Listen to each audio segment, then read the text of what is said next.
If you don't know who I am, my name is Mia the Mermaid. I'm one of your US Mermaid Olympians, and we're here altering a dress for the Mermaid Ball at the Merlympics in Germany this year. I am so stoked.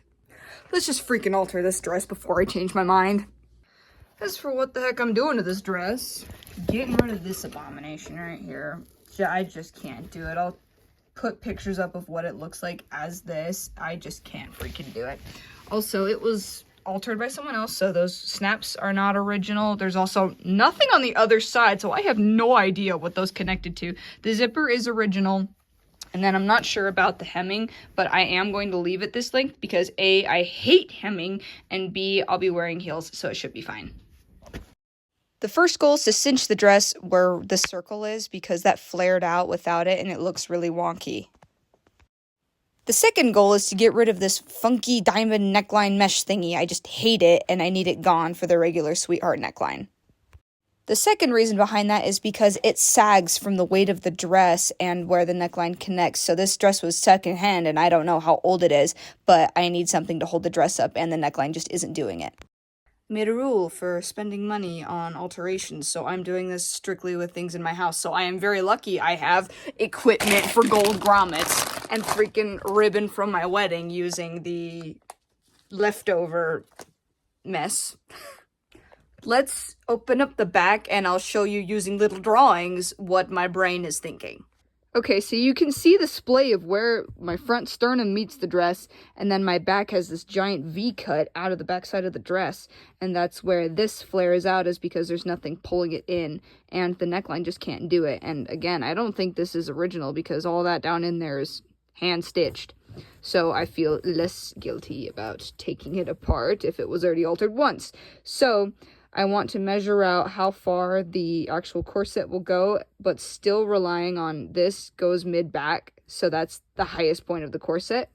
And then using this little bow here as the marker on the top, because these are two ribbons tied together, and then that will determine how far in between each little grommet should go. My main line of defense behind grommeting this dress instead of sewing in corset lace holding is because it'll show through on both sides of the fabric, and my back is exposed in this dress and I don't want that visible. I also don't have access to anything other than this for the backing, so I would cut this little hanger tag off and use it. I just don't think it's enough. I would also like to continue to be able to hang this dress up, so there's another reason. Exposed seams are a pet peeve of mine, so grommets save me a lot. Okay, let's get to the part where I start cutting things up. So we start with the snaps. I'm just taking a seam ripper and kind of going ham around the edges there and peeling these off one by one. And at this point, the thread is not the right color even, so I'm just kind of trying to peel out as much as I can so nothing shows through. You'll see me come in with scissors here, and there are a bunch of little fuzzies that I'm just cutting away as I go around each one. So this ended up being a lot less fuzzy than I assumed it would be, but it is very clean from the side to the front, so I'm happy with that, and it's kept this whole thing pretty much intact. So if I decide to do something with all of these, I can cut them all off and put them on something else. Ah, yes, more cutting. This was kind of the most painstaking part of this project, so I'm glad it went really well because I was super nervous and I did not want to do it because I was super worried I would just end up ruining the dress and then I would end up back at square one, and no one wants to do that. So I'm going around with my seam ripper and scissors back and forth, getting all the heavy pieces, and then there's that part. One shot. This looks really funny by itself. Well, done with that. Ugh, that was the most stressful part. I'm so glad it's over. Here she is. Oh crap, I left like 3 snaps. I'll have to get to those. Anyway, there's that. There are the little guys I missed, so we'll go back and get those real quick. I feel like there needs to be insurance for risk of taking my eye out with a seam ripper. There we go. All better. I didn't realize how high that curved. Ooh. Okay, we'll work with it. She's alright.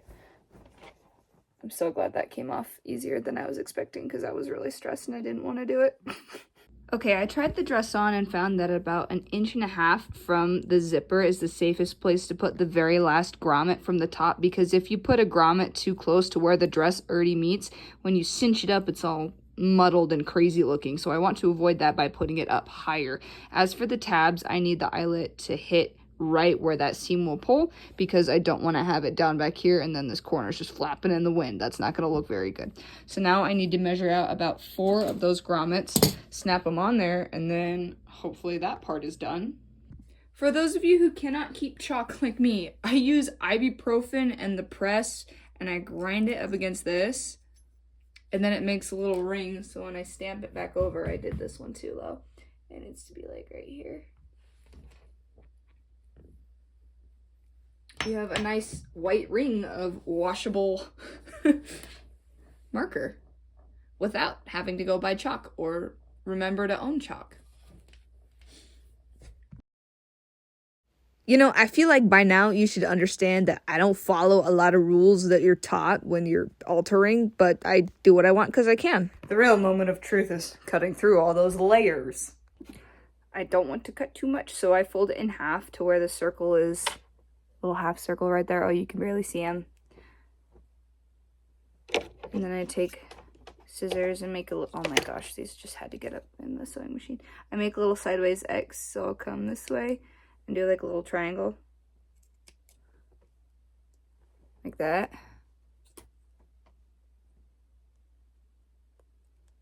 Kind of peel them out there.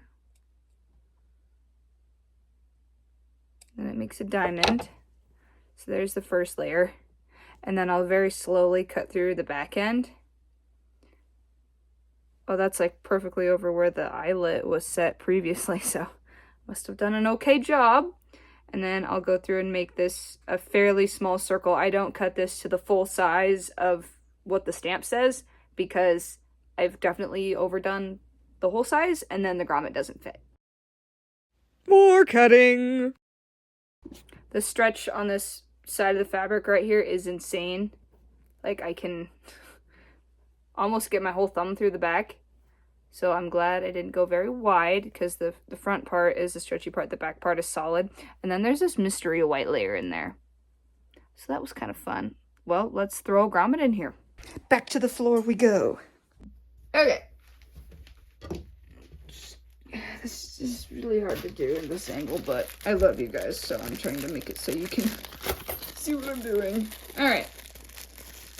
Pull out all the stops here. Ring and grommet. Hallelujah. And I don't have to use a hammer. I have a little pinchy thing. So I want this very fancy looking round part on the outside of the dress. So I check, is this the outside? I then get this situated. Get it popped around like that. And I try not to cut off a lot of fabric too, because these ends get pokey when you snap it back down.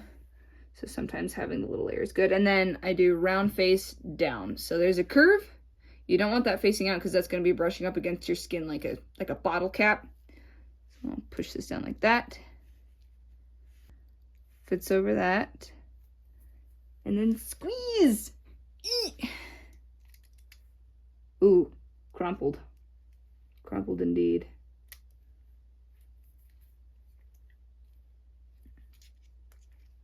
Gotta come from this angle. You know, let's turn it this way actually. Of course, I got a bad grommet on the first try. Ugh, that bent so bad. But I'm not gonna take it off, because stretch test. It got all sides. So I am just going to leave it, even though it does not look perfect. I found the problem. That was loose, so I need to crank this all the way down so when it closes and fits together, it's totally flush. We just have to do that 9 more times. You guys, I let the camera trip me out. I was holding the thing upside down. That's why it bent like that. It goes flat side on the ring, bulb side through the grommet. Whoopsie. Finally, 20 minutes of grommeting and 2 slight failures. We did it! So now let's throw some ribbon on and try this girl on. This is kind of hard to cinch up by myself, but that's the basis of what we're going for. I want another, there we go. I want another tiny bow to meet right here so it's top and bottom. And I'm not going to show the front because then that's going to spoil the look that we're trying to go for. And I just wanted to make this video before the Merlympics, so I actually had a dress to bring with me. There we go. My husband helped cinch me up. I figured I'd kind of go and announce this now. I'll see you on Fox 13 Friday, April 18th. I am doing a live interview at the Fox 13 office. I am just shocked at the opportunity. I am so excited to talk about the Merlympics and the adjustments that have been made and the platforms that we're all bringing to showcase and the sheer amount of countries and athletes that are showing up. We're at 15 countries, over 100 athletes participating this year. Mind-blowing. Thank you for watching. Stay tuned for when I get to show off what the dress and the whole look actually looks like. I am so freaking stoked.